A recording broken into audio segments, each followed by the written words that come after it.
Hello my dear student, कैसे हैं आप सभी। आई होप कि आप अच्छे होंगे, स्वस्थ होंगे, मस्त होंगे और अपने पढ़ाई में समर्पित होंगे। डियर स्टूडेंट, हम लोग रेस्पिरेशन पढ़ रहे थे और रेस्पिरेशन में हम लोगों ने एक लेक्चर कंप्लीट कर लिया है। प्रीवियस लेक्चर में हम लोगों ने पढ़ा था रेस्पिरेशन क्या होते हैं, ब्रीदिंग क्या होते हैं, एरोबिक रेस्पिरेशन क्या होता है, एनारोबिक रेस्पिरेशन क्या होता है, अर्थात वायवीय श्वसन में क्या होता है, अवायवीय श्वसन में क्या होते हैं, सबसे ज्यादा ऊर्जा का निर्माण किस प्रकार के श्वसन में होते हैं। तो इन तमाम चीजों की चर्चाएं हम लोगों ने प्रीवियस क्लास में कर लिया है। अगर आपने प्रीवियस लेक्चर नहीं देखा है तो आपसे रिक्वेस्ट है कि सबसे पहले जाकर प्रीवियस लेक्चर को देखें, क्योंकि आज का क्लास कहीं ना कहीं प्रीवियस क्लास से रिलेट करेगा। तो अगर डायरेक्ट इस क्लास को आप देखने के प्रयास करते हैं तो शायद आपको थोड़ी सी समस्या का सामना करना पड़ सकता है, क्योंकि बेसिक कंसेप्ट सारे के सारे प्रीवियस लेक्चर में ही मौजूद हैं। तो एक बार फिर से स्वागत है अपना YouTube platform Aditya science concept पर। और हम आज पढ़ने वाले हैं रेस्पिरेशन इन प्लांट्स, यानी पादपों में श्वसन कैसे होता है, क्या पादप को भी श्वसन की आवश्यकता पड़ती है और पड़ती है तो क्यों पड़ती है। इन सारी चीज़ों की चर्चाएं हम लोग आज के क्लास में करेंगे। उम्मीद करते हैं कि आपको आज का लेक्चर भी पसंद आएगा, जिस तरीका से आपने प्रीवियस लेक्चर को प्यार भरा बहुत सारी उपलब्धि दिया है। तो चलिए हम लोग स्टार्ट करते हैं, पेन पेपर लेकर तैयार हो जाइए, हम लोग पढ़ना स्टार्ट करते हैं। देखिए, रेस्पिरेशन, बहुत सारे ऐसे बच्चे होंगे जो डायरेक्ट इसी क्लास में ज्वाइन कर रहे हैं, तो उनके लिए थोड़ा सा हम रिकॉल करेंगे कि क्या होता है रेस्पिरेशन। देखिए, रेस्पिरेशन और ब्रीदिंग का अर्थ होता है अलग अलग चीजें हैं, ठीक है। हालांकि ब्रीदिंग जो है एक रेस्पिरेशन का पार्ट है, एक रेस्पिरेशन का हिस्सा माना जाता है, जो फर्स्ट स्टेप माने जाते हैं। ब्रीदिंग का अर्थ होता है कि वायुमंडल से हमने गैसेज लिया, उस गैस में से ऑक्सीजन अपने श्वसन तंत्र के माध्यम से ऑक्सीजन का यूटिलाइज किया और फिर अपने श्वसन तंत्र के माध्यम से अपने शरीर के अंदर निर्मित हुए कार्बन डाइऑक्साइड को बाहर निकाल देते हैं। तो इसी को हम कहते हैं कि ब्रीदिंग है, यानी कि सांस लेना और सांस छोड़ देना हमारा ब्रीदिंग कहलाता है, जो रेस्पिरेशन का सबसे पहला हिस्सा माना जाता है, यानी सबसे पहले पार्ट। सेकेंड पार्ट होता है कि जब हमने ऑक्सीजन को ग्रहण किया, जब हमने वायुमंडल से गैसेस को ग्रहण किया, वायु को ग्रहण किया, तो उस वायु में नाइट्रोजन भी था, ऑक्सीजन भी था और कार्बन डाइऑक्साइड थे और अन्य भी गैसेज मौजूद थी। लेकिन हमारे शरीर में ऑक्सीजन का यूटिलाइज किया जाता है कोशिकाओं के द्वारा, यानी कोशिकाओं के द्वारा ऑक्सीजन का निर्माण करके जो हमारे पचित भोजन थे उसका ब्रेक डाउन किया जाता है, यानी और भी उसे तोड़े जाते हैं और तोड़कर ऊर्जा का निर्माण किया जाता है, यानी कोशिकाओं के द्वारा ऑक्सीजन के संपर्क में ऑक्सीकरण करके ऊर्जा का निर्माण करना। जब इन दोनों स्टेप को हम मिला देते हैं, यानी ब्रीदिंग और ये ऊर्जा का निर्माण जब हम दोनों मिलाते हैं, तो इसको हम कहते हैं मिलाकर रेस्पिरेशन, यानी कि श्वसन कहते हैं। तो श्वसन एक सिंपल सी अगर हम आपको बात कहें तो श्वसन कुछ नहीं है, बस फूड का, बस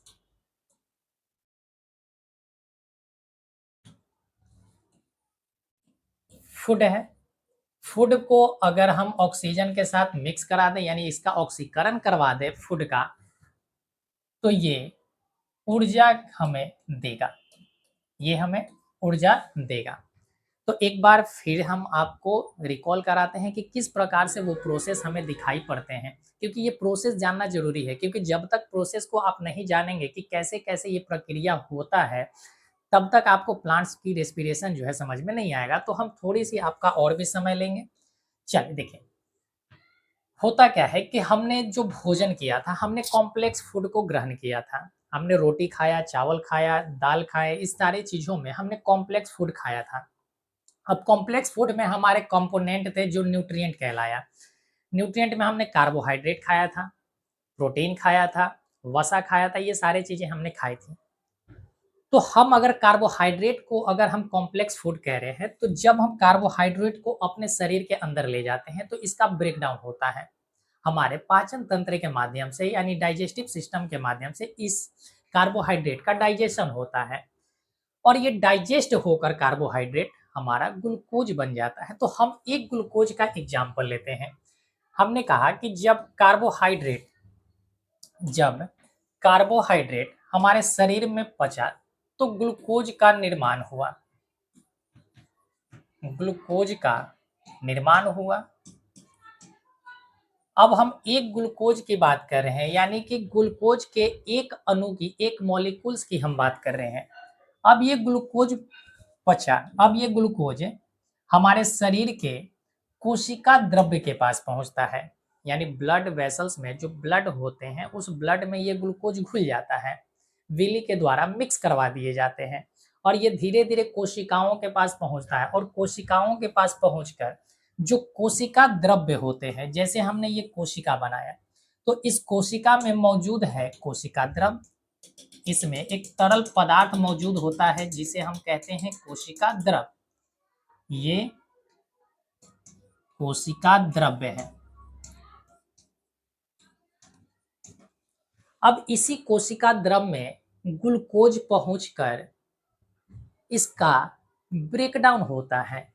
सबसे पहले लिखते हैं कि ये पहुंचा कहां पर, तो आप कहेंगे कोशिका द्रव्य में, और कोशिका द्रव्य को हम कहते हैं साइटोप्लाज्म।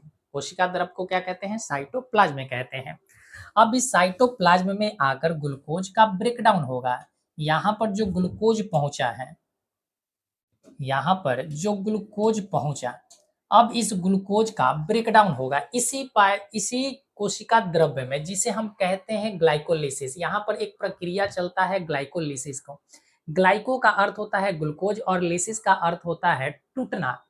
ग्लाइको का अर्थ होता है ग्लूकोज और लिसिस का अर्थ होता है टूट फूट होना, यानी यहाँ पर ग्लाइकोलिसिस की क्रिया होगा।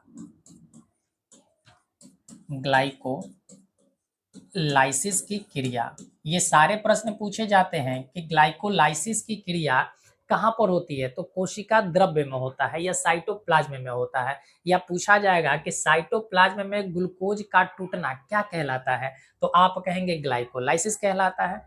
तो यहाँ पर जब ग्लाइकोलाइसिस की क्रिया होती है तो ये एक ग्लूकोज टूटकर दो पाइरुवेट का निर्माण करता है। एक ग्लूकोज टूटकर दो पाइरुवेट का निर्माण करता है, या इसी को हम कहते हैं पाइरुविक अम्ल। पाइरुवेट कह दीजिए या पाइरुविक अम्ल कह दीजिए। अब ये दो पाइरुवेट यहाँ पर निर्मित हुआ, दो पाइरुवेट, ये ग्लूकोज टूटा तो दो पाइरुवेट बना। अब इसी कोशिका के अंदर एक कोशिकांग मौजूद होता है जिसे हम कहते हैं माइटोकांड्रिया, जिसे हम कहते हैं माइटोकांड्रिया। माइटोकांड्रिया यानी सूत्र कणिका, यहाँ पर एक सूत्र कणिका मौजूद होता है।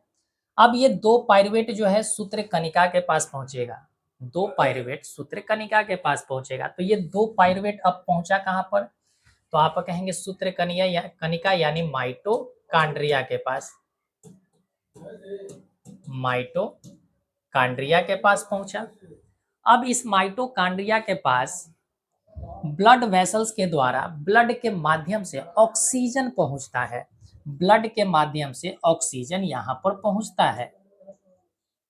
अब ये ऑक्सीजन पहुंचा कहां पर, माइटोकांड्रिया के पास, और माइटोकांड्रिया के पास क्या मौजूद है, तो पहले से दो पाइरुवेट मौजूद है। तो यहाँ पर ऑक्सीजन मौजूद है, तो यहाँ पर इस दो पाइरुवेट का ऑक्सीकरण होगा, दो पाइरुवेट का ऑक्सीकरण होगा, जिसे हम कहते हैं वायवीय श्वसन।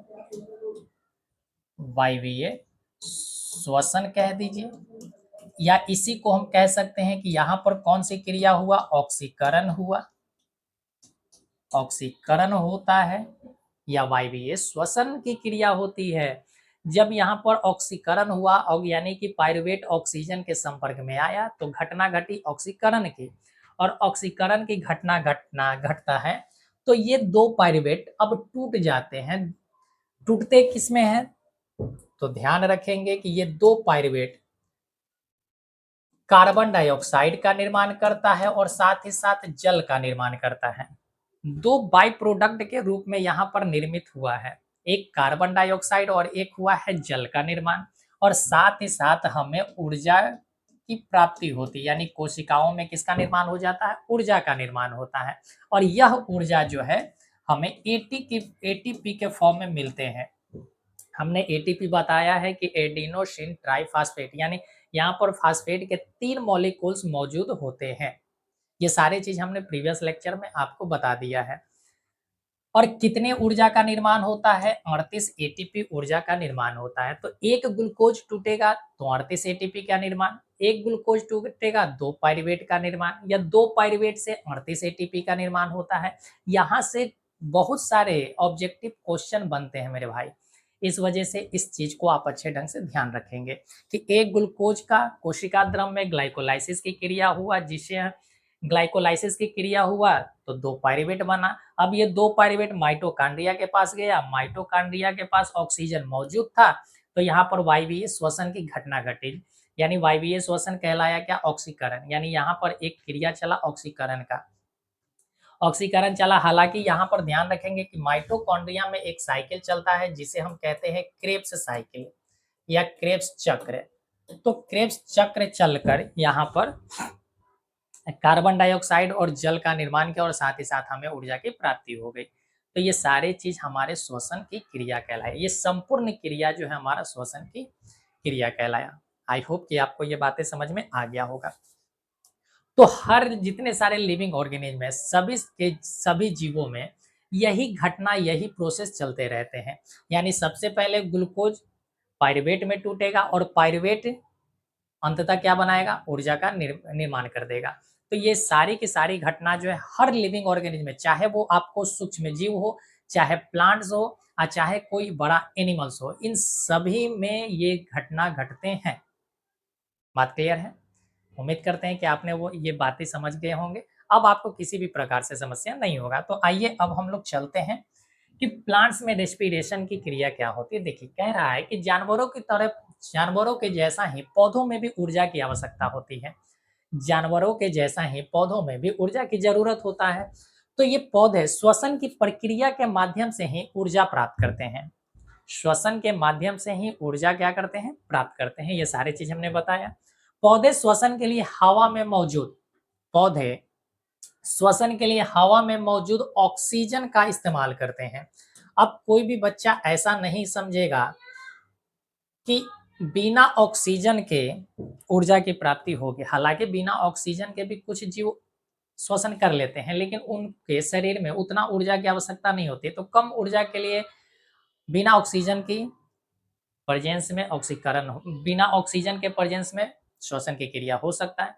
लेकिन जो बड़े बड़े जानवर होते हैं उनको ऑक्सीजन चाहिए, जो बड़े बड़े जीवधारी हैं उनको ऑक्सीजन तो चाहिए। तो ऑक्सीजन के उपस्थिति में ही ऊर्जा का निर्माण संभव है। और कार्बन डाइऑक्साइड छोड़ते हैं। और क्या करते हैं? कार्बन डाइऑक्साइड छोड़ते हैं। तो कह रहा है कि पौधे में श्वसन में ऑक्सीजन और कार्बन डाइऑक्साइड का आदान प्रदान भी होता है।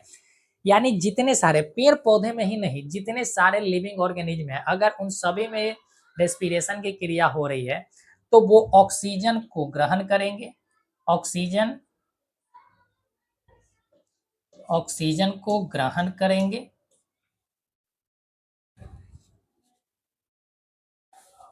और CO2 को बाहर करेंगे। CO2 को बाहर और इसको अंदर करेंगे। जितने सारे जीव हैं ऑक्सीजन के द्वारा ही ऊर्जा का निर्माण करेंगे और जब ऊर्जा का निर्माण होगा तो ऊर्जा के निर्माण के साथ साथ कार्बन डाइऑक्साइड भी निर्मित होगा। तो कार्बन डाइऑक्साइड को अपने शरीर से बाहर करेंगे। तो ये सारे चीजें आपको ध्यान रखना है।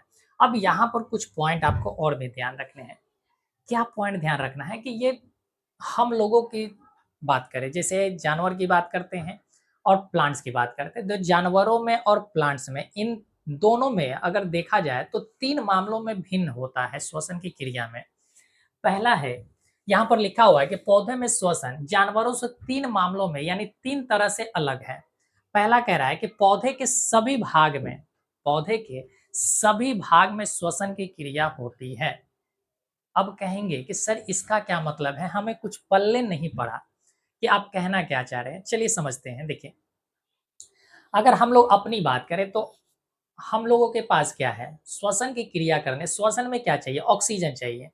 श्वसन में ऑक्सीजन चाहिए, यानी जब तक हमारे शरीर के अंदर ऑक्सीजन नहीं पहुंचेगा तब तक रेस्पिरेशन की क्रिया होंगे नहीं।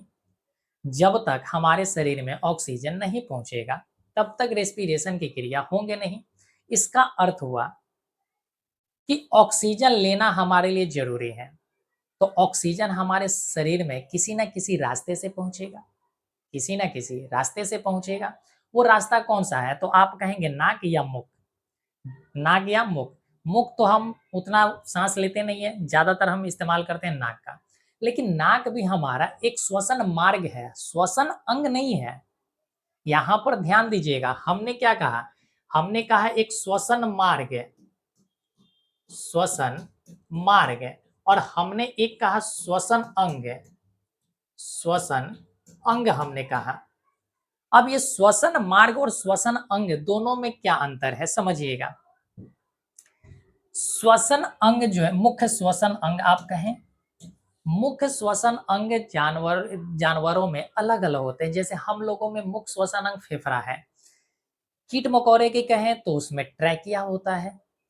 अगर मछली की बात करें तो मछली में गिल्स होते हैं। तो इन सभी जीवों में एक खास प्रकार का श्वसन अंग पाया जाता है, जिसके माध्यम से ऑक्सीजन कोशिकाओं तक पहुँचते हैं। जिससे के माध्यम से वो ऑक्सीजन को अपने अंदर ग्रहण करते हैं। लेकिन प्लांट्स में ऐसा कोई भी श्वसन अंग नहीं पाए जाते हैं, तो फिर वो ऑक्सीजन कहाँ से ग्रहण करेंगे? तो ऑक्सीजन वो अपने शरीर के संपूर्ण भाग से ग्रहण कर लेते हैं। ऑक्सीजन वो अपने शरीर के संपूर्ण भाग से ग्रहण कर लेते हैं, जबकि जानवरों में ऐसा नहीं होता है। अब जैसे हम लोग त्वचा से तो ऑक्सीजन को अंदर नहीं ग्रहण कर रहे हैं। हम लोग नाक के माध्यम से जा रहा है फेफड़ा में और फेफड़ा फिर ये सभी जगह ऑक्सीजन को भेज दे रहा है। यही होते हैं ना। मछली क्या कर रहा है? मछली गिल्स के माध्यम से ऑक्सीजन को ग्रहण कर रहा है और वो कोई त्वचा से नहीं ग्रहण कर रहा है। तो यही कह रहा है कि पौधे के सभी भाग जैसे कि जड़, तना, पत्तियां, इन सभी में इन सभी के द्वारा अलग-अलग श्वसन होते हैं। यानी श्वसन होने का मतलब है कि ऑक्सीजन को अंदर लेना और उससे ऊर्जा का निर्माण कर लेना। तो जड़ अपने लिए खुद से ऑक्सीजन को ग्रहण करेगा, तना अपने लिए खुद से ऑक्सीजन को ग्रहण करेगा और पत्तियां भी खुद से अपने लिए ऑक्सीजन को ग्रहण करेगा। 1 मिनट वेट कीजिएगा।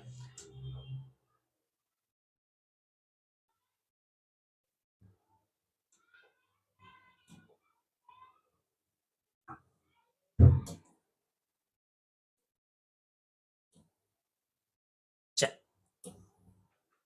हाँ, तो हम कह रहे थे कि पेड़-पौधे जो है अपने लिए ऊर्जा का निर्माण करेगा ऑक्सीजन ही लेकर। तो ऑक्सीजन जड़ अपने लिए खुद ऑक्सीजन ले लेगा और खुद जड़ अपना भोजन बना ले अपना रेस्पिरेशन की क्रिया कर लेगा। ऑक्सीजन खुद ग्रहण करेगा और खुद ही रेस्पिरेशन की क्रिया करेगा। पेड़-पौधे के तने जो हैं वो भी ऑक्सीजन खुद ग्रहण करेंगे और खुद ही ऊर्जा का निर्माण करेंगे। इसी तरीक़ा से पत्तियाँ भी खुद से ऑक्सीजन ग्रहण करेगा और खुद से ही ऊर्जा का निर्माण करेगा। हम लोग ऑक्सीजन फेफड़ा के माध्यम से नाक से होकर फेफड़ा तक जाता है और ये एक मार्ग के माध्यम से ही श्वसन की क्रिया होती है, लेकिन पेड़-पौधे में ऐसा नहीं होते हैं। दूसरी ओर कह रहा है कि जानवर एक इकाई के रूप में श्वसन करते हैं। एक इकाई यही हम कहना चाह रहे हैं कि उनके पास केवल एक ही माध्यम है। उनके पास पेड़-पौधे के पास माध्यम बहुत सारे हैं, वो कहीं से भी ऑक्सीजन ग्रहण करेगा, अपना ऊर्जा का निर्माण कर लेगा। लेकिन जानवरों में ऐसा नहीं है, वो एक ही यूनिट से यानी जैसे हम लोग का फेफड़ा है, तो फेफड़ा ही से ही करेंगे। हम लोग के पास जैसे मछली के पास गिल्स है, तो गिल्स के माध्यम से ही हवा अंदर जाएगा। अगर उभयचर है, अगर त्वचा से कर रहा है, तो त्वचा से, गिल्स है, तो गिल्स से। इन सभी चीज़ों में आप देख रहे हैं कि डिफ़रेंस है कि पेड़-पत्तियाँ कहीं से भी ऑक्सीजन ग्रहण कर रहे हैं और ऊर्जा निर्माण लेकिन जानवरों में ऐसा बिल्कुल नहीं है। जानवरों में ऐसा बिल्कुल नहीं है। तो पहला पॉइंट आपका क्लियर हो गया। पहला पॉइंट क्लियर हो गया। बिल्कुल आप डरेंगे नहीं, हम एक सिंपल सी भाषा में आपको समझा रहे हैं और हम आपको हर पॉइंट को क्लियर कर रहे हैं। यहाँ पर हमने कहा था कि श्वसन मार्ग अलग होता है और श्वसन अंग अलग होता है। श्वसन मार्ग का मतलब कि जिस रास्ते से हम शरीर में ऑक्सीजन जा रहा है, उसको हम कहते हैं श्वसन मार्ग और जिसके थ्रू ऑक्सीजन को ग्रहण किया जा रहा है, जिससे ऑक्सीजन को ज़बरदस्ती ग्रहण किया जाए, उसको हम कहते हैं श्वसन अंग। जैसे फेफड़ा, फेफड़ा नहीं होगा तो नाक कितना भी रहे, ज़रा सोचो ना मेरे भाई, कान में भी छिद्र है, नाक में भी छिद्र है, कान में भी छिद्र है, नाक में भी छिद्र है, त्वचा में भी छिद्र है है या नहीं है? बिल्कुल है। तो क्या कान से हवा अंदर जा रहा है? कान से हवा अंदर जा रहा है? अरे नहीं जा रहा है। कान से हवा अंदर नहीं जा रहा है, त्वचा से हवा अंदर नहीं जा रहा है, इसके माध्यम से होकर जा रहा है, क्योंकि यही एक रास्ता बना हुआ है, हवा को अंदर जाने का। अब ये हवा को अंदर कौन खींच रहा है? फेफड़ा। फेफड़ा फूल रहा है, सिकुड़ रहा है, फूल रहा है, सिकुड़ रहा है। जब तक फूलेगा नहीं, सिकुड़ेगा नहीं, तब तक ये कार्य होगा नहीं। तो श्वसन अंग अलग चीज़ है, श्वसन मार्ग अलग चीज़ है। चलिए, अब सेकंड पॉइंट को समझते हैं। सेकंड पॉइंट कह रहा है कि पौधों में श्वसन के दौरान श्वसन गैसों का पौधे के एक भाग से दूसरे भाग में तक थोड़ा सा परिवहन होता है। देखो, जानवरों में क्या होता है कि जब हम ऑक्सीजन को ग्रहण करते हैं, जब हम वायु को ग्रहण करते हैं, तो ऑक्सीजन हमारे पूरे संपूर्ण शरीर में, यानी कि ऑक्सीजन यहाँ से प्रवेश हुआ, फेफड़ा के पास गया, फेफड़ा से होकर पैर, हाथ, कान, नाक, ब्रेन सब जगह फैल गया। तो तेजी से परिवहन होता है, तेजी से परिवहन होता है और पूरा का पूरा परिवहन होता है। जितने हमें ऑक्सीजन चाहिए, सारा का सारा ऑक्सीजन का परिवहन होता है, जितनी ऊर्जा निर्माण के लिए चाहिए ऑक्सीजन। लेकिन दूसरी ओर अगर देखा जाए तो श्वसन के दौरान श्वसन गैसों का परिवहन आमतौर पर जानवरों के अंदर लंबी होती है। जानवरों के अंदर क्या होता है? लंबी दूरी तक होता है। यानी यहाँ से लिए तो वहां तक चला गया, लेकिन पेड़ पौधे में नहीं। पत्तियां अगर श्वसन कर रही है तो पत्तियां से ऑक्सीजन जड़ तक नहीं जा रहा है, जड़ से ऑक्सीजन हो रहा है तो तना तक नहीं जा रहा ऑक्सीजन, तना में श्वसन हो रहा है तो तना से पत्तियों तक नहीं पहुंच रहा है, या पहुंच भी रहा है तो बहुत ही कम मात्रा में। ठीक है, यानी कि जो जड़ के द्वारा ऊर्जा का निर्माण हो रहा है वो तना को नहीं उतना दिए जा रहे हैं, जड़ खुद यूटिलाइज कर रहा है उसका ग्रोथ के लिए। तना में हो रहा है श्वसन तो तना खुद ग्रोथ कर रहा है अपने लिए, उसका यूटिलाइज कर रहा है, उसका उपयोग कर रहा है, और पत्तियां खुद उसका उपयोग कर रहा है। चलिए, अगला पॉइंट कहता है कि पौधों में श्वसन की गति धीमी होती है। पौधों में श्वसन की गति धीमी होती है। अब इसका अर्थ क्या है? देखिए, हम लोग जो है, हम लोग अगर जानवरों की बात करें तो जानवरों में मूवमेंट अधिक होते हैं, जानवरों की ऊर्जा की आवश्यकता अधिक पड़ती है। अब जिसको ऊर्जा की आवश्यकता अधिक पड़ेगा तो उसमें श्वसन की क्रिया भी तेज होगी।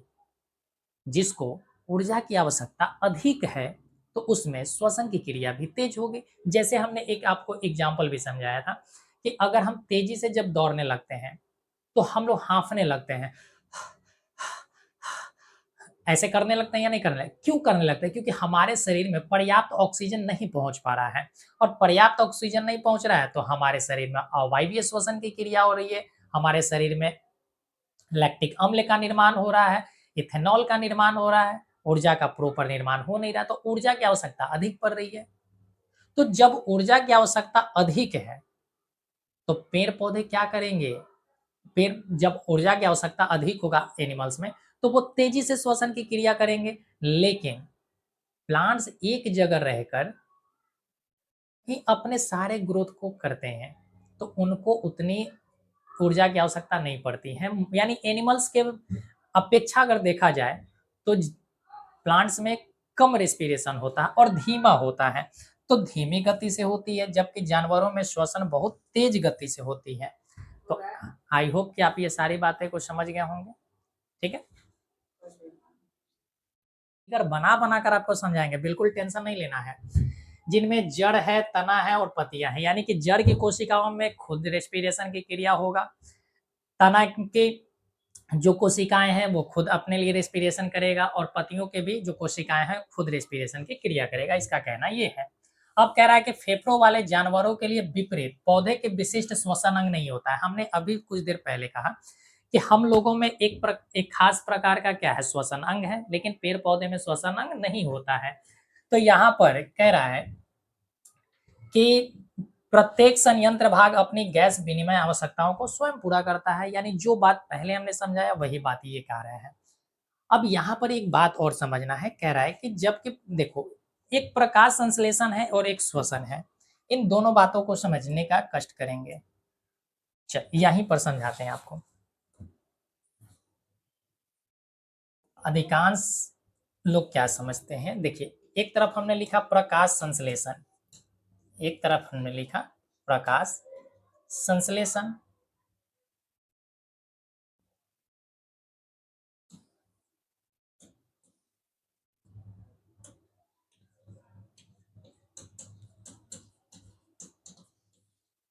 प्रकाश संश्लेषण।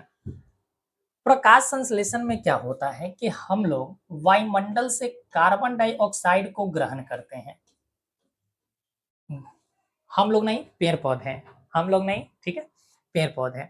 प्रकाश संश्लेषण की जो क्रिया होती है उसमें पेड़ पौधे के द्वारा कार्बन डाइऑक्साइड को ग्रहण किया जाता है और ऑक्सीजन को बाहर निकाला जाता है। ऑक्सीजन को बाहर निकाले जाते हैं, जबकि जो श्वसन की क्रिया है, जो श्वसन की क्रिया है, श्वसन की क्रिया में ऑक्सीजन को ग्रहण किया जाता है, ऑक्सीजन को ग्रहण किया जाता है और कार्बन डाइऑक्साइड को बाहर निकाला जाता है, कार्बन डाइऑक्साइड को बाहर निकाला जाता है। तो इन दोनों में मुख्य अंतर यही है कि प्रकाश संश्लेषण में कार्बन डाइऑक्साइड को ग्रहण करता है पेड़ पौधा और ऑक्सीजन को बाहर निकालता है, जबकि श्वसन में ऑक्सीजन को ग्रहण करता है और कार्बन डाइऑक्साइड को बाहर निकालता है। उम्मीद करते हैं कि आपको ये पॉइंट क्लियर हो गया होगा। चलिए, तो कह रहा है कि प्रकाश संश्लेषण प्रकाश में होता है और ग्लूकोज का उत्पादन होता है। सही सी बात है, यानी जो प्रकाश संश्लेषण की क्रिया उसमें फूड का उत्पादन होता है, यानी भोजन का, जबकि श्वसन में ऊर्जा मुक्त किए जाते हैं। श्वसन में क्या होता है, ऊर्जा मुक्त किए जाते हैं।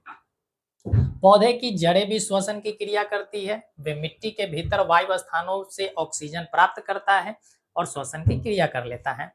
श्वसन के जो रेट होते हैं वो टेम्परेचर पर भी डिपेंड करता है। श्वसन के रेट टेम्परेचर पर भी, अगर टेम्परेचर हाई होगा तो श्वसन रेट हाई होगा, यानी कि जो श्वसन की दर है वो अधिक होते हैं, उच्च होते हैं।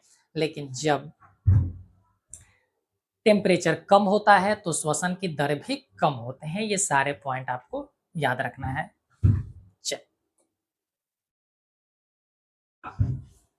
अब एक बात यहां पर समझना होगा कि आखिरकार पेड़ पौधे में श्वसन अंग क्यों नहीं है। यह सबसे बड़ा मुद्दा है कि पेड़ पौधे में श्वसन अंग आखिरकार है क्यों नहीं। देखिए, पेड़ पौधे जो है एक ब्रांचिंग शेप में है, यानी कि उसमें बहुत सारी शाखाएं मौजूद है। वो उसका आयतन कम है लेकिन एरिया ज्यादा है। आयतन कम है, एरिया ज्यादा है, यानी वो ज्यादातर एयर के कांटेक्ट में होता है। उसके हर अंग जो है एयर के कांटेक्ट में होते हैं और एयर के कांटेक्ट में होने की वजह से वो सीधा संपर्क में रहते हैं ऑक्सीजन के। और जब सीधा ऑक्सीजन के संपर्क में रहते हैं तो ऑक्सीजन वो विकिरण के माध्यम से, यानी डिफ्यूजन के माध्यम से खुद अपने अंदर ग्रहण कर लेते हैं। अब यहाँ पर एक टर्म हमने बोला है डिफ्यूजन, हमने एक टर्म बोला है डिफ्यूजन। डिफ्यूजन क्या होता है, देखिए समझिए, डिफ्यूजन का मतलब होता है विसरण। डिफ्यूजन का अर्थ होता है विसरण। जैसे हमने यहाँ पर बहुत सारे गैसेज हमने बनाया या कोई भी चीज, हालांकि विसरण की क्रिया गैस में ही होता है। यहाँ पर बहुत सारे गैस हैं और यहाँ पर कम है, यहाँ पर वायु कम है और यहाँ पर वायु अधिक है। तो विसरण की क्रिया में जो अधिक, जहाँ पर सांद्रता अधिक है, जहाँ पर सांद्रता अधिक है, यहाँ से धीरे धीरे एयर जो है पहुंचेगा कहाँ पर, तो आप कहेंगे जहाँ पर सांद्रता कम है, जहाँ पर एयर की सांद्रता कम है, यानी कि हायर कंसंट्रेशन से लोअर कंसंट्रेशन की ओर जो गति दिखाई हमें पड़ते हैं उसी को हम कहते हैं डिफ्यूजन या विसरण।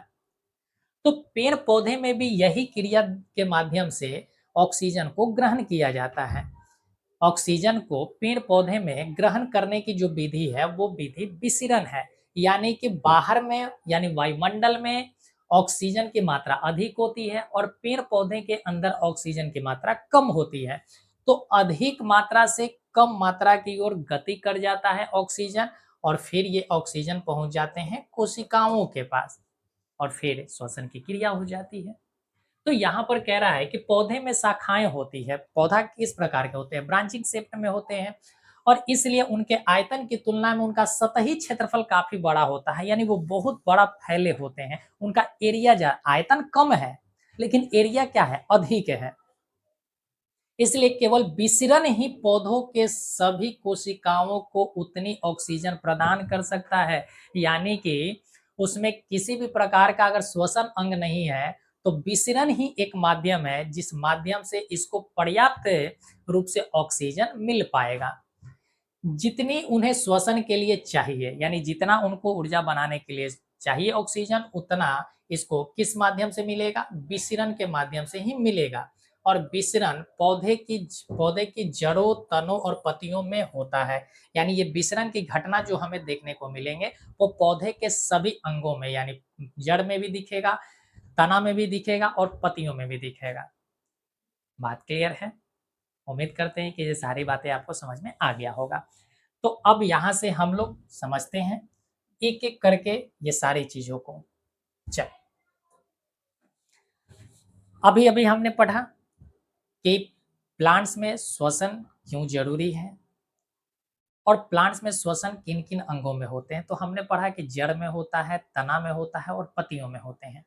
जड़ में होते हैं, तना में होते हैं और पत्तियों में होते हैं। तो सबसे पहले हम लोग जड़ के बारे में पढ़ लेते हैं कि जड़ में किस प्रकार से श्वसन की क्रिया हमें देखने को मिलते हैं। अब यहाँ पर एक छोटा-सा हम प्लांट्स बना लेते हैं। यहाँ पर हम एक छोटा-सा प्लांट्स बना लेते हैं।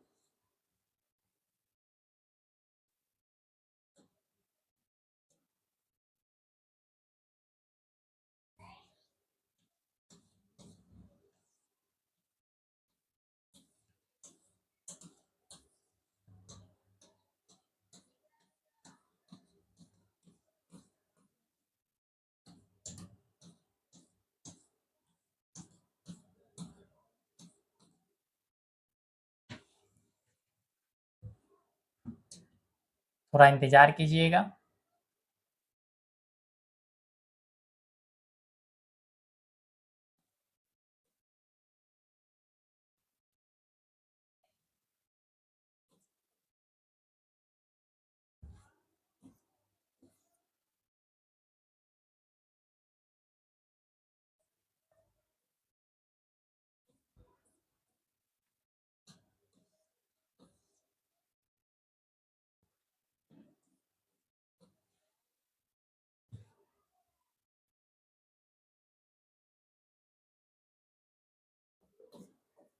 अच्छा, अब सबका थोड़ा नाम लिख देते हैं। ये क्या है? तो आप कहेंगे ये जड़ है।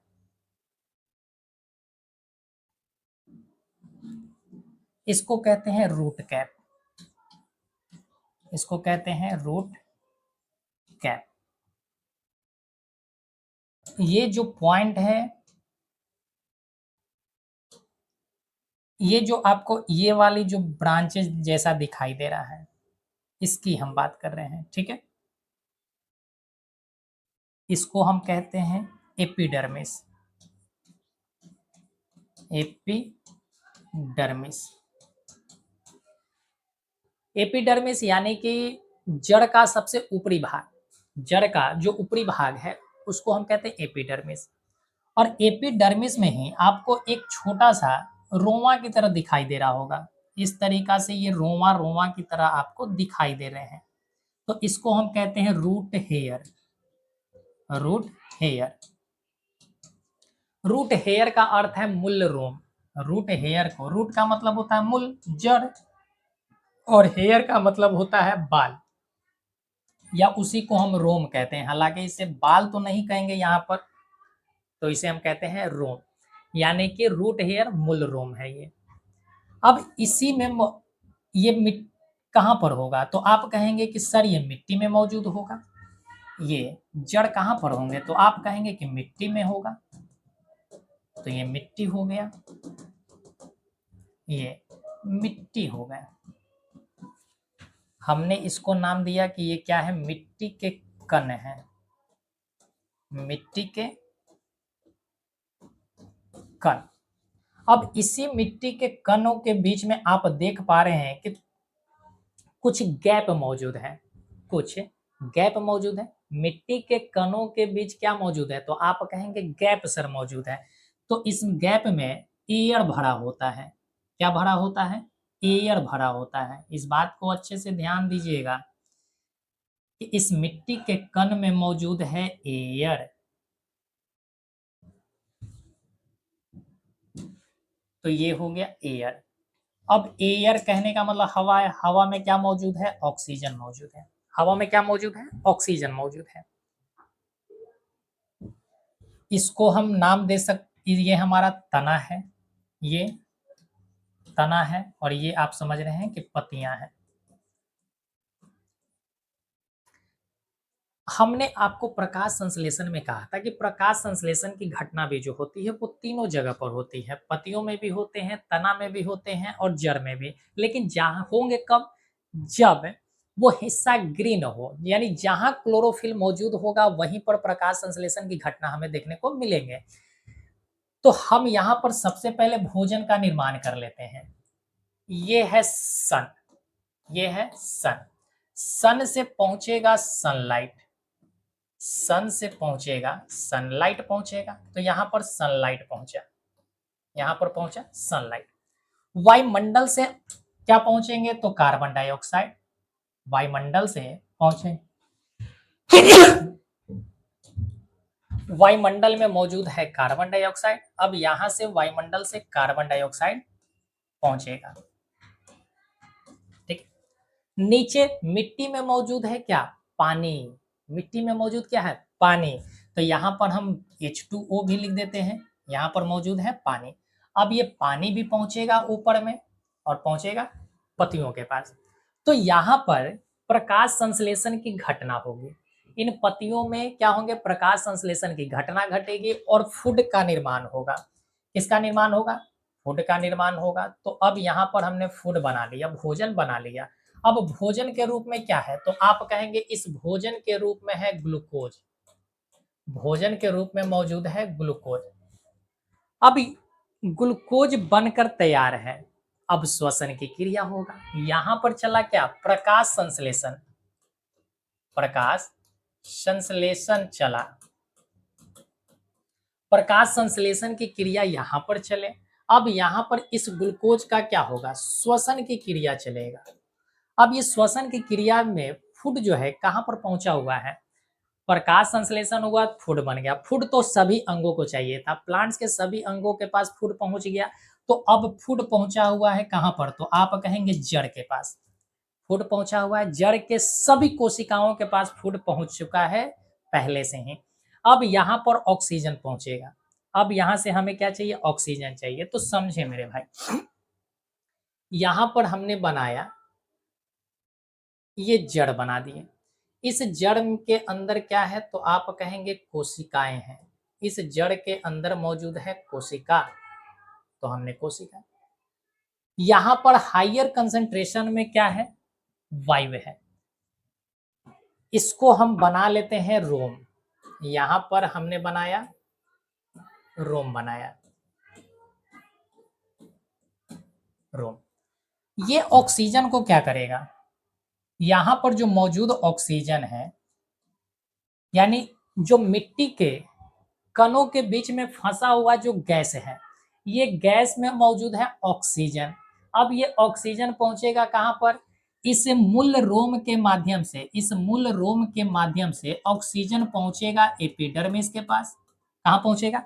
एपिडर्मिस के पास। और एपिडर्मिस से होते हुए, एपिडर्मिस से होते हुए ये ऑक्सीजन पहुंचेगा कोशिकाओं के पास। कहाँ पहुंचेगा? कोशिकाओं के पास पहुंचेगा। क्या ये बात क्लियर है? हमने क्या कहा कि जो भूमि में, मिट्टी में जो कण मौजूद थे, मिट्टी के कण में मौजूद ऑक्सीजन विसरण के द्वारा, किसके द्वारा? विसरण विधि के द्वारा। क्योंकि यहाँ पर ऑक्सीजन की कंसंट्रेशन अधिक है, जड़ में ऑक्सीजन की मात्रा कम है, बाहर में मिट्टी में ऑक्सीजन की मात्रा अधिक है। तो ऑक्सीजन विसरण के द्वारा कहाँ गया? मूल रोम के माध्यम से जड़ में प्रवेश कर गया। अब ये जड़ में प्रवेश कर गया तो जड़ में पहले से मौजूद है क्या? फूड मौजूद है। जड़ में पहले से मौजूद है फूड। तो यहां समझे। अब हम यहां पर जड़ की एक कोशिका बना लेते हैं, जड़ की एक कोशिका बना लेते हैं। अच्छे से समझना मेरे भाई। अब इस कोशिकाओं में क्या मौजूद है? तो इस कोशिकाओं में मौजूद है हमारे बहुत सारे कोशिका द्रव्य। यहाँ पर मौजूद है कोशिका द्रव्य। और ये बाहर में,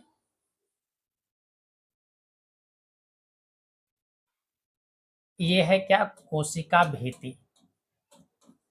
ये है कोशिका भित्ति और ये है कोशिका झिल्ली। ये है कोशिका झिल्ली। हम बात कर रहे हैं एक कोशिका की, जड़ की एक कोशिका की हम बात कर रहे हैं। अब इसी जड़ में ये कोशिका द्रव्य है, ये कोशिका द्रव्य है जिसे हम कहते हैं साइटोप्लाज्म, जिसे हम कहते हैं साइटोप्लाज्म। और इसी में कोशिकांग मौजूद है, इसी में कोशिकांग मौजूद है, इसी में कोशिकांग मौजूद है। इसे हम कह दिए माइटोकांड्रिया, माइटोकांड्रिया हमने कह दिया, सूत्रकणिका। अब हुआ क्या, फूड यहाँ पर पहले से मौजूद है, यानी ग्लूकोज जो है यहाँ पहले से आकर बैठा हुआ है। ग्लूकोज जो भोजन के रूप में बना था, ग्लूकोज जो भोजन के रूप में बना था वो कहाँ पर मौजूद है, कोशिका द्रव में। अब इस कोशिका द्रव में ग्लूकोज टूटेगा, कितने भागों में, दो पाइरुवेट में, दो पाइरुवेट में भागेगा, दो पाइरुवेट में टूटेगा। अब ये दो पाइरुवेट कहाँ पहुंचेंगे, तो कोशिका के माइटोकांड्रिया के पास। और इधर से जो जड़ है, ये जो जड़ है, जड़ ऑक्सीजन लेकर पहुंच गया। जड़ जो है सभी कोशिकाओं के पास ऑक्सीजन लेकर पहुंच गया है, सभी के पास ऑक्सीजन पहुंच गए हैं। तो ऑक्सीजन सभी के पास पहुंच गया तो कोशिका में होगा क्या, अब यहां पर पहुंचा है ऑक्सीजन, तो यहां पर क्या होगा, ये दो पाइरुवेट, ये दो पाइरुवेट या दो पाइरुविक अम्ल ऑक्सीजन के साथ मिलेगा और इसका ऑक्सीकरण होगा। क्या होगा, ऑक्सीकरण होगा। और जब ऑक्सीकरण की क्रिया होगी तो ये कार्बन डाइऑक्साइड बनाएगा। क्या बनाएगा, कार्बन डाइऑक्साइड बनाएगा और जल बनाएगा। और क्या बनाएगा, जल बनाएगा। और क्या बनाएगा, तो आप कहेंगे ऊर्जा बनाएगा। क्या बनाएगा, ऊर्जा। अब कितना ऊर्जा बनाएगा, ये सारे चीजें हमने पढ़ा दिया है। 38 एटीपी ऊर्जा का निर्माण होगा। तो दो पाइरुवेट ऑक्सीजन के साथ मिलकर ऑक्सीकरण हुआ पाइरुवेट का, और क्या बन गया, कार्बन डाइऑक्साइड और जल, और साथ ही साथ ऊर्जा का निर्माण हुआ। तो हर कोशिका में, हम एक कोशिका की बात करें, एक कोशिका में कार्बन डाइऑक्साइड भी बना, जल भी बना और ऊर्जा भी बना। तो इसी कोशिका में जो बना कार्बन डाइऑक्साइड है, अब यहाँ जो बना कार्बन डाइऑक्साइड, अब यहाँ तो ऑक्सीजन पहुंचा था, ऑक्सीजन पहुंचा था तो कार्बन डाइऑक्साइड को हमें बाहर भी करने होंगे। कार्बन डाइऑक्साइड जो बना कोशिका में, अब इस कार्बन डाइऑक्साइड को हमें बाहर भी करना होगा। तो ये जिस कोशिकाओं में जिस रास्ते से ये ऑक्सीजन प्रवेश किया था उसी रास्ते से ये कार्बन डाइऑक्साइड बाहर भी होगा।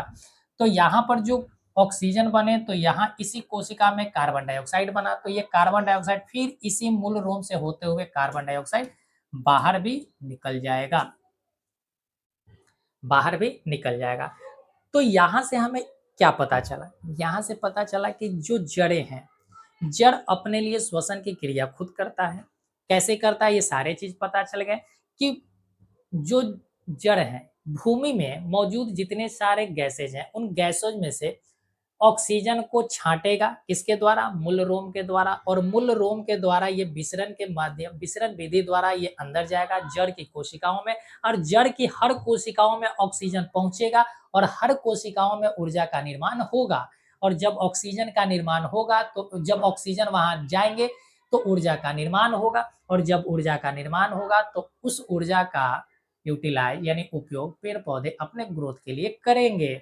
और जो बाई प्रोडक्ट के रूप में कार्बन डाइऑक्साइड बनेगा, उस कार्बन डाइऑक्साइड का क्या करेंगे, बाहर एक्सहेल कर देंगे, यानी अपने शरीर से बाहर निकाल देंगे।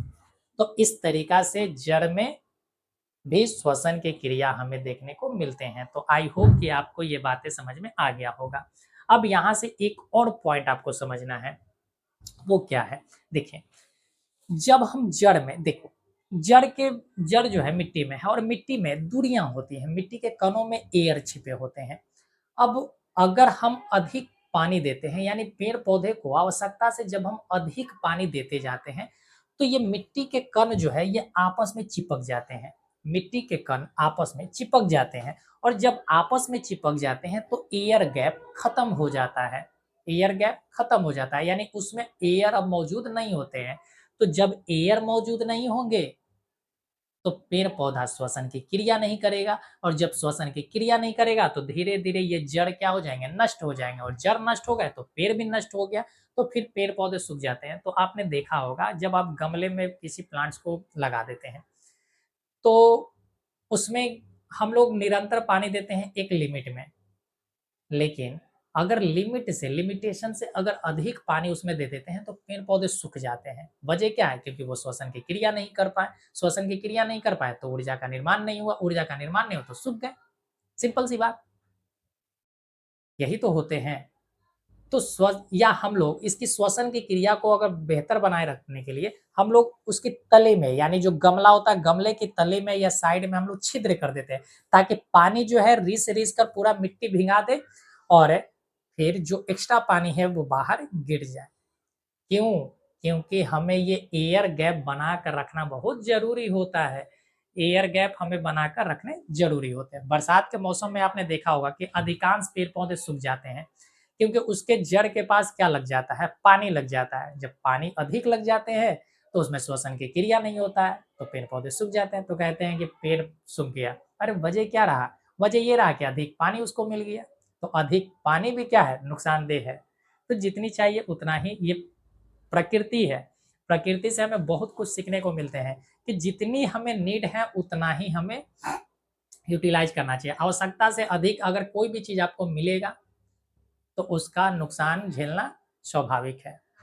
बात क्लियर है? चलिए, तो आई होप कि आपको ये जड़ का जो श्वसन है वो समझ में आ गए होंगे। अब आगे बढ़ते हैं हम लोग तना की ओर।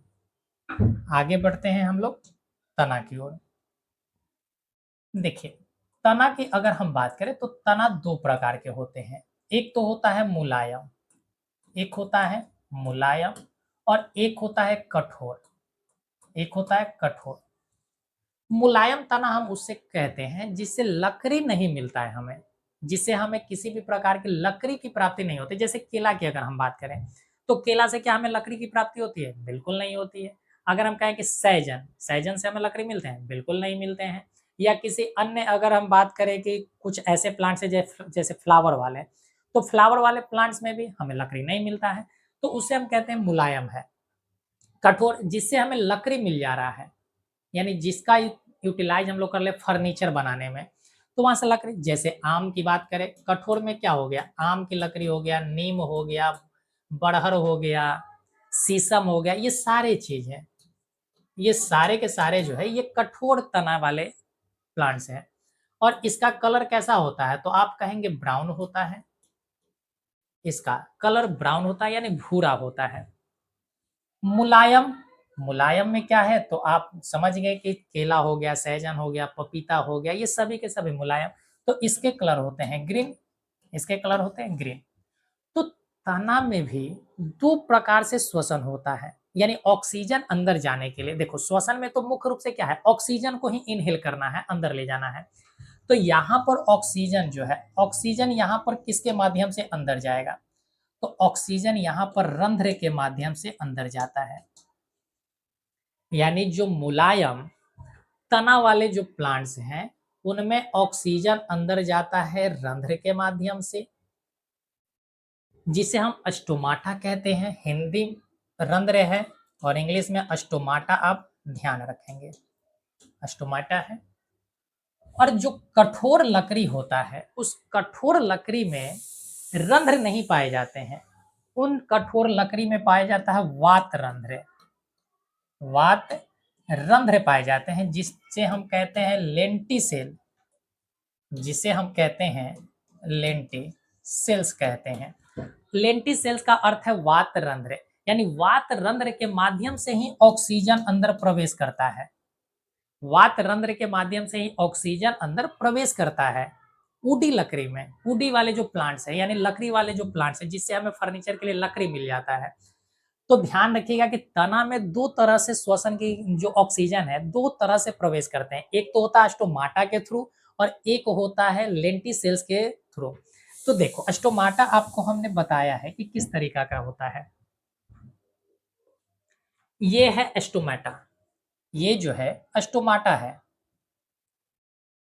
ये देखो ये हमने रूट वाला बनाया था, रूट वाले जो जड़ है, जड़ के बीच में एयर है, एयर से ये सारे चीज हमने बता दिया, ये सारी चीज। ये देखिए ये है स्टोमाटा, ये है स्टोमाटा। और यहाँ पर अगर हम दिखा दें तो एक चीज और होगा। हाँ, ये देखिए ये है लेंटिसेल्स। ये जो लकड़ी दिखाई दे रहा है ये किसी प्लांट से, ये लकड़ी वा ये जो हमें है, जिससे हमें लकड़ी प्राप्त होता है, यहाँ पर देखेंगे तो बीच बीच में आपको दरारें जैसा दिखाई दे रहा है, और इसी दरार के बीच में मौजूद होता है लेंटिसेल्स, वातरंध्र इसी में मौजूद। यहाँ पर आपको दिखाई पड़ रहे होंगे कि ये सारे के सारे जो दिख रहे हैं ये क्या है, तो आप कहेंगे वातरंध्र है। यानी इसी से होकर ऑक्सीजन प्लांट्स के तने में प्रवेश करते हैं।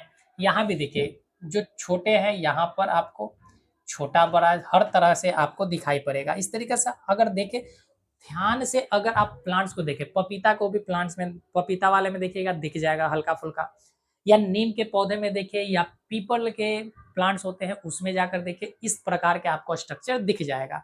उससे ही हम कहते हैं लेंटिसेल्स या वात रंध्र कहते हैं। तो हमें यहाँ अब पढ़ना है कि किस प्रकार से,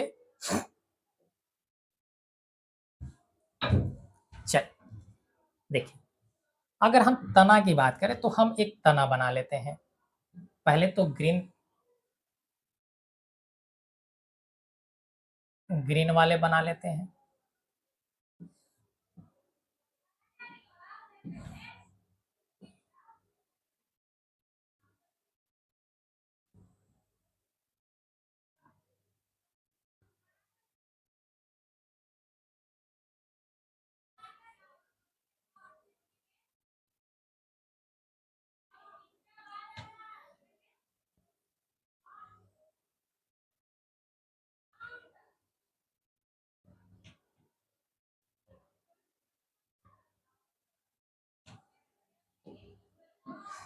चलिए अब इसी ग्रीन वाले में यहाँ पर हमें क्या मिलेगा, तो आप कहेंगे कि जब हम एक हिस्सा को यहाँ से काट कर निकालते हैं, यहाँ से एक हिस्सा को हम काट के जब बाहर निकालते हैं तो हमें यहाँ पर मिलता है स्टोमाटा, हमें मिलता है स्टोमाटा मिलता है, यानी कि रंध्र मिलते हैं।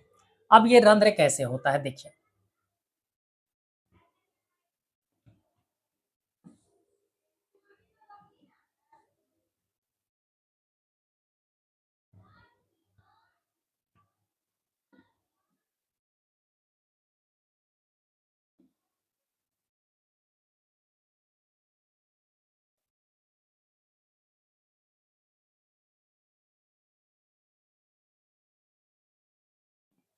ये है रंध्र।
ये है गार्ड सेल, हिंदी में लिख देते हैं।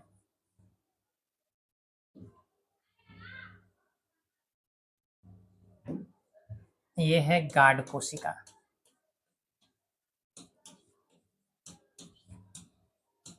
गार्ड कोशिका। ये है एस्टोमेटा, यानी जिसे हम कह दिए रंध्र, जिसे हम कह दिए रंध्र। और यहां पर मौजूद होता है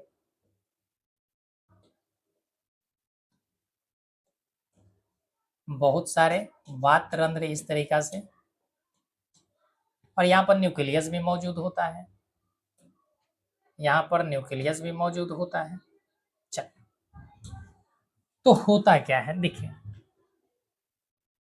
बाहर के वायुमंडल में, बाहर के वायुमंडल में अगर देखा जाए तो ऑक्सीजन के बहुत सारे अणु मौजूद हैं। बाहर में ऑक्सीजन मौजूद है।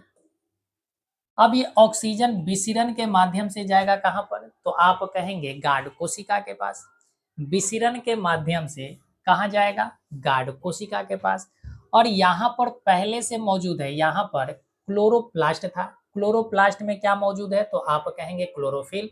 यहाँ पर फूड का निर्माण पहले से हो रखा है, फूड यहाँ पर पहले से मौजूद है।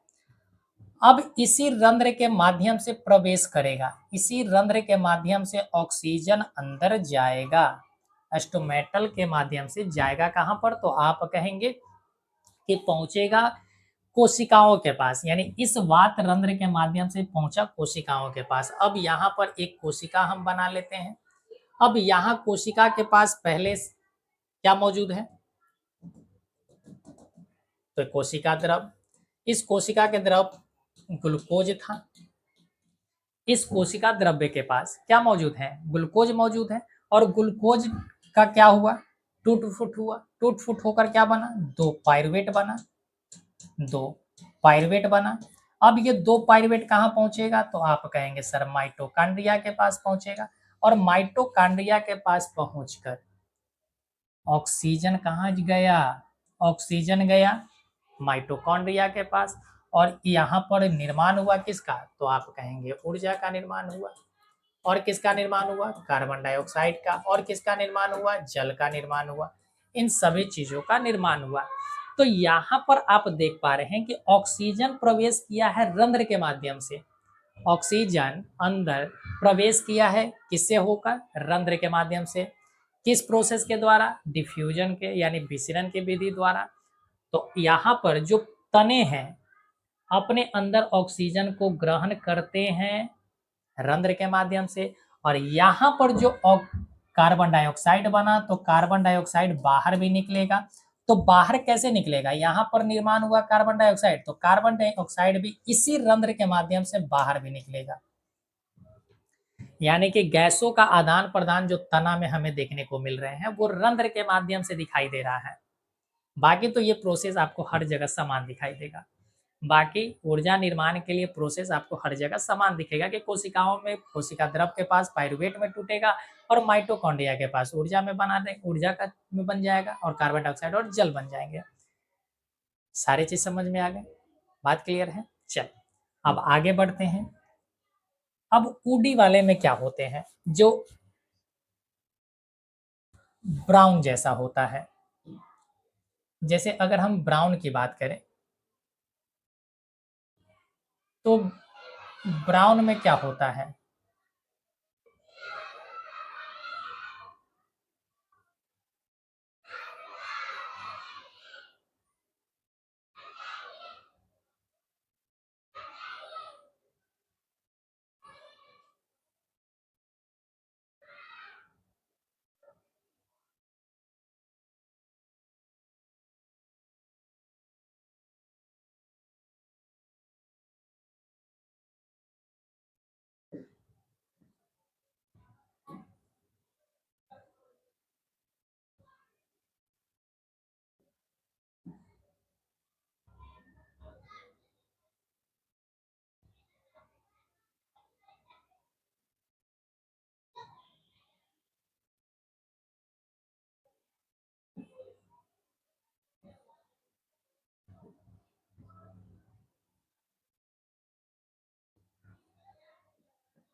इसको हम कहते हैं लेंटिसेल्स, यानी इसी को हम कहते हैं वात रंध्र। यही अगर हम एक वात रंध्र की बात करें तो एक वात रंध्र, इसी से ऑक्सीजन अंदर के जाएगा, यानी कि बाहर में मौजूद है ऑक्सीजन के अणु बहुत, यहाँ पर मौजूद है ऑक्सीजन के अणु। अब ये ऑक्सीजन के अणु कहाँ जाएंगे? वातरंध्र में।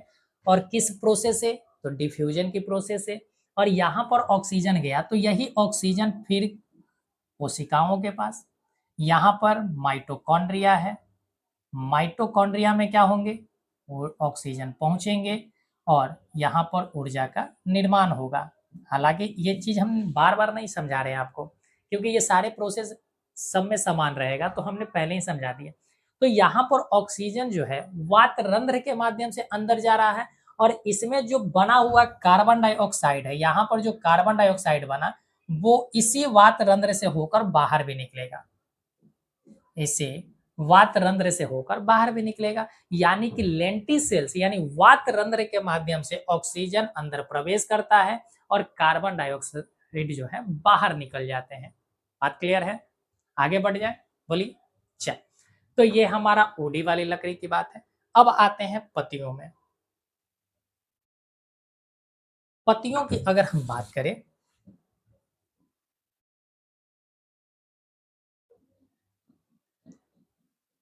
पत्तियां में क्या होता है, देखिए हम एक सिंपल सा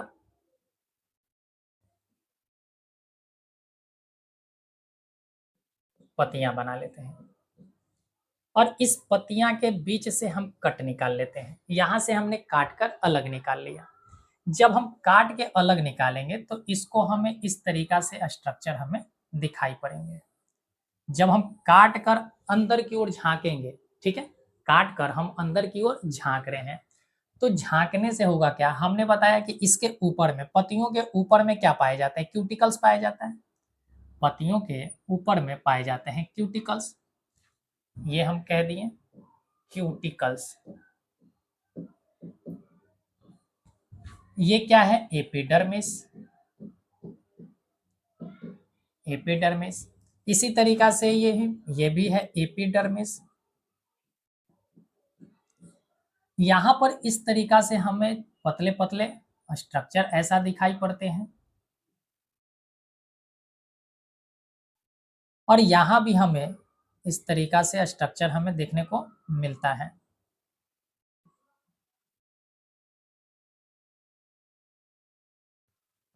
लेकिन ध्यान रखेंगे,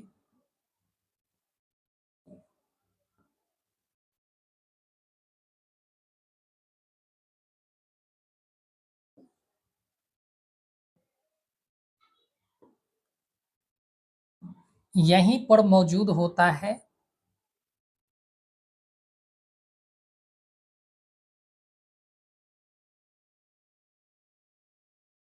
वात्र, यहीं पर मौजूद होते हैं हमारे गार्ड सेल।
चल, ये है पत्तियों। अब पत्ती जो है, पत्ती का हमने एक छोटा सा कट निकाला और कट निकाल के हमने यहाँ पर समझाया। बाहर में मौजूद है ऑक्सीजन, बाहर में मौजूद है हायर कंसेंट्रेशन में ऑक्सीजन मौजूद है। अब ये ऑक्सीजन इसी से होकर अंदर प्रवेश करता है। हाँ, यहाँ ये एक क्या है? Guard cell. ये जो है एक गार्ड सेल,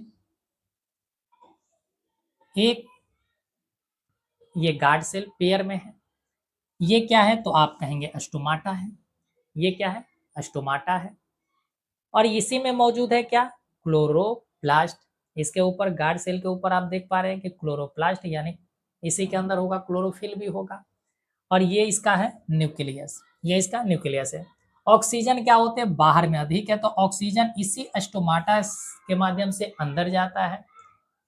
फिर ऑक्सीकरण की क्रिया होती है, ऊर्जा का निर्माण होता है और बाई प्रोडक्ट बनते हैं जल और कार्बन डाइऑक्साइड। तो यहाँ पर जो कार्बन डाइऑक्साइड बना तो बाहर भी निकलेगा, यानी O2 रंध्र के माध्यम से गया और CO2 भी रंध्र के माध्यम से बाहर निकल आया। तो इस तरीका से पेड़ पौधे में भी रेस्पिरेशन की जो क्रिया है, पत्तियों में यही माध्यम से ऑक्सीजन जाता है और कार्बन डाइऑक्साइड बाहर निकल जाता है। यानी कि ऑक्सीजन इससे गया अंदर, यहाँ पर ऑक्सीजन पहुंचा और यहाँ पर पहले से मौजूद था दो पायरुवेट मौजूद था। ऑक्सीजन मिला, यहाँ पर कार्बन डाइऑक्साइड बना और जल बना और साथ ही साथ ऊर्जा बना। तो इस कार्बन डाइऑक्साइड का क्या, यही कार्बन डाइऑक्साइड इसी से होकर बाहर भी निकल गया, इसी से होकर बाहर में निकल गया। तो इस तरीका से पत्तियों में भी श्वसन की क्रिया होती है और यही प्रोसेस है आपका। बात समझ गए? आगे बढ़ जाए। अब यहाँ पर थोड़ी सी और आपको थोड़ा सा समझने की बात है कि आपने बचपन में पढ़ा होगा या बचपन में आपने दादा दादी से या मम्मी पापा से एक बात सुनी होगी। उन्होंने कहा होगा कि रात के समय में पेड़ पौधे के नीचे नहीं सोने चाहिए। इसका वजह क्या है? तो इसका वजह है कि रात में पेड़ पौधे ऑक्सीजन को ग्रहण करते हैं। वो एक सरल सी भाषा में समझिए, ऑक्सीजन ग्रहण करते हैं और कार्बन डाइऑक्साइड को बाहर करते हैं। अब इसका क्या फैक्ट है, क्या तथ्य है, उसको समझते हैं। देखिए,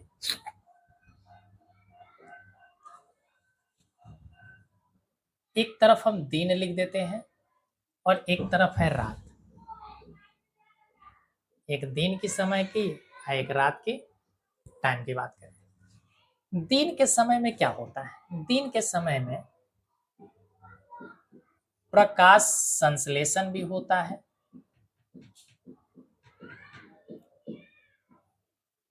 और श्वसन भी होते हैं। लेकिन रात की अगर हम बात करें तो रात में प्रकाश संश्लेषण नहीं होता और श्वसन की क्रिया होती है। श्वसन की क्रिया होती है। दिन में प्रकाश संश्लेषण होगा, रात में दिन में दिन में प्रकाश संश्लेषण होगा, दिन में श्वसन होगा। रात में प्रकाश संश्लेषण नहीं होगा, रात में श्वसन होगा। यानी श्वसन की क्रिया एनी टाइम चलेगा। श्वसन की क्रिया एनी टाइम चलेगा, यानी ऊर्जा का निर्माण हमेशा होते रहते, एनी टाइम। अभी हम आपको पढ़ा रहे हैं, आप पढ़ रहे हैं, आप कोई और काम कर रहे हैं, सोच रहे हैं, विचार रहे हैं, सो रहे हैं, जो मर्जी कर रहे हैं, लेकिन एनी टाइम हमारे शरीर में ऊर्जा का निर्माण हो रहा है। तो पेड़ पौधे में भी एनी टाइम ऊर्जा का निर्माण होता है। और ऊर्जा का निर्माण कब होता है? जब श्वसन की क्रिया होती है। तो दिन में भी श्वसन, रात में भी श्वसन की क्रिया हो रहा है। तो प्रकाश संश्लेषण में अगर देखा जाए तो प्रकाश संश्लेषण की क्रिया में ऑक्सीजन को बाहर निकाला जाता है। ऑक्सीजन क्या होते हैं? आउट होते हैं। और CO2 क्या होते हैं? तो आप कहेंगे इन होते हैं। यानी ऑक्सीजन को रिलीज किया जाता है पेड़ पौधे के द्वारा दिन के समय में, और रात के समय में, दिन के समय में ऑक्सीजन रिलीज कर रहे हैं और कार्बन डाइऑक्साइड को ग्रहण कर रहे हैं। श्वसन की क्रिया में क्या होता है? ऑक्सीजन को हम लोग इन करते हैं और कार्बन डाइऑक्साइड को हम लोग आउट करते हैं। कार्बन डाइऑक्साइड को आउट करते हैं। श्वसन की यही चीज है। अच्छा, रात में तो प्रकाश संश्लेषण हो नहीं रहा है, तो रात में क्या होगा?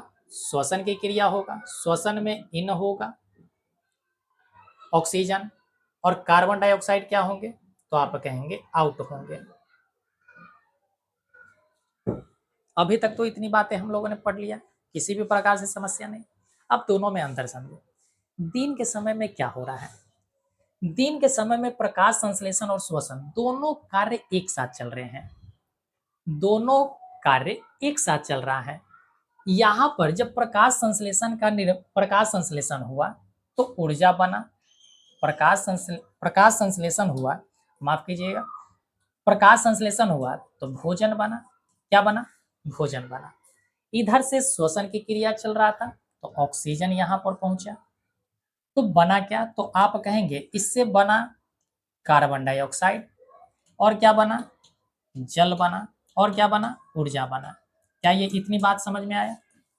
क्या ये इतनी बातें हमने कहा कि दिन के समय में प्रकाश संश्लेषण की जो क्रिया चल रही थी उस समय फूड का निर्माण हो रहा था, और उसी दरमियान श्वसन की क्रिया भी साथ साथ चल रही थी। तो ऑक्सीकरण हो रहा था और कार्बन डाइऑक्साइड और जल और ऊर्जा का निर्माण भी हो रहा था। इतनी बातें तो हमें समझ में आ गए सर। ऑक्सीजन जो है वो इन हुआ था। ऑक्सीजन अंदर गया था कोशिकाओं के पास, और कोशिकाओं के पास कार्बन डाइऑक्साइड।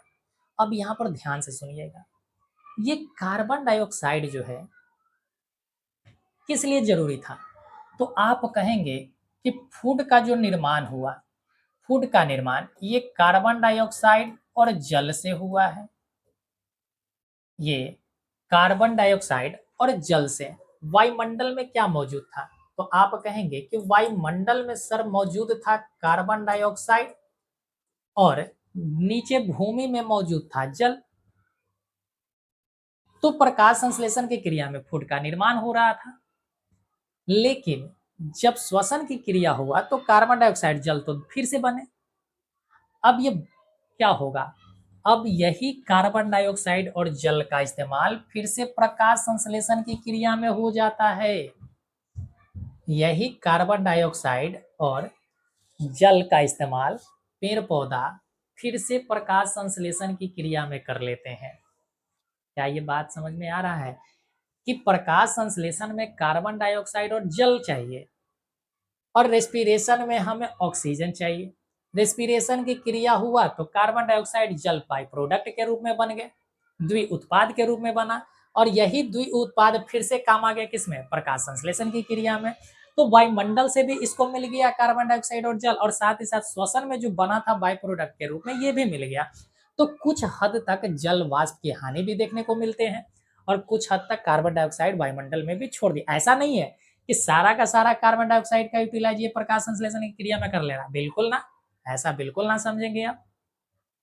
तो कार्बन डाइऑक्साइड का कुछ हिस्सा जो है प्रकाश संश्लेषण की क्रिया में हो गया। तो यहाँ पर क्या हो रहे हैं? यहाँ पर इक्वल हो जा रहा है, हर चीज बैलेंस होकर चल रहा है। यहाँ पर हर चीज बैलेंस होकर चल रहे हैं।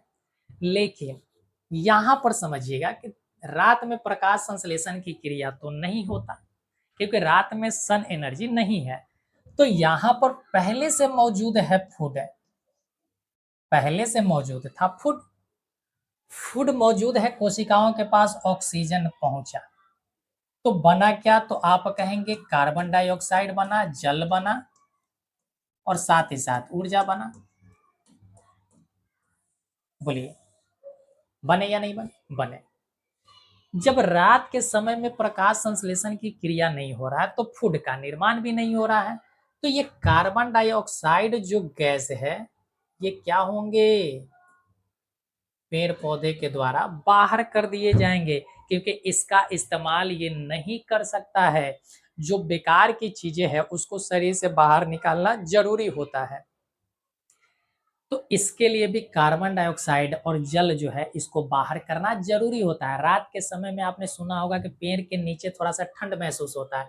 क्यों? क्योंकि वहां पर जल वाष्प भी हो रहा है, वहां पर जल वाष्प की हानि भी देखने का, यानी कि पेड़ पौधे जो अपने अंदर जो बना हुआ पानी है उसको वाष्पित कर रहा है, उसको बाहर निकाल रहा है। तो इस वजह से रात में पेड़ पौधे के नीचे ठंड तो लगते हैं, लेकिन साथ ही साथ कार्बन डाइऑक्साइड की मात्रा अधिक निकलती है। तो जब अधिक निकलती है इस वजह से कहा जाता है कि रात के मौसम में पेड़ पौधे के जड़ के नीचे नहीं सोना चाहिए। वजह क्या है? कि रात में प्रकाश संश्लेषण की क्रिया नहीं हो रहा है, केवल श्वसन की क्रिया हो रहा है और श्वसन की क्रिया हो रहा है तो केवल ऑक्सीजन ही वो ग्रहण कर रहा है, कार्बन डाइऑक्साइड को ग्रहण नहीं कर रहा है। और जब कार्बन डाइऑक्साइड को ग्रहण नहीं कर रहा है तो कार्बन डाइऑक्साइड बाहर निकलेगा। जब बाहर निकलेगा तो फिर हमें चाहिए ऑक्सीजन, कार्बन डाइऑक्साइड तो चाहिए नहीं। तो इसी वजह से कहा जाता है कि रात के समय में पेड़ पौधे के नीचे या नज़दीक नहीं सोना चाहिए। मुख्य कारण यही था। आई होप कि आपने ये बातें समझ गए होंगे। अब ये सारे चीज़ आपको यहाँ पर दिखा दिया गया है फिगर में, जड़ के माध्यम से कैसे होता है एब्जॉर्प्शन, ये सारी चीज़ आपको रूट हेयर सारे चीज़ हमने पढ़ाया, गार्ड सेल ये इस तरीक़ा से यहाँ पर सॉइल पार्टिकल्स के बीच में एयर स्पेस है और यहाँ पर ये सारी चीज़ हालाँकि हमने पढ़ा दिया, अब इसमें कुछ भी बचा नहीं है मेरे भाई।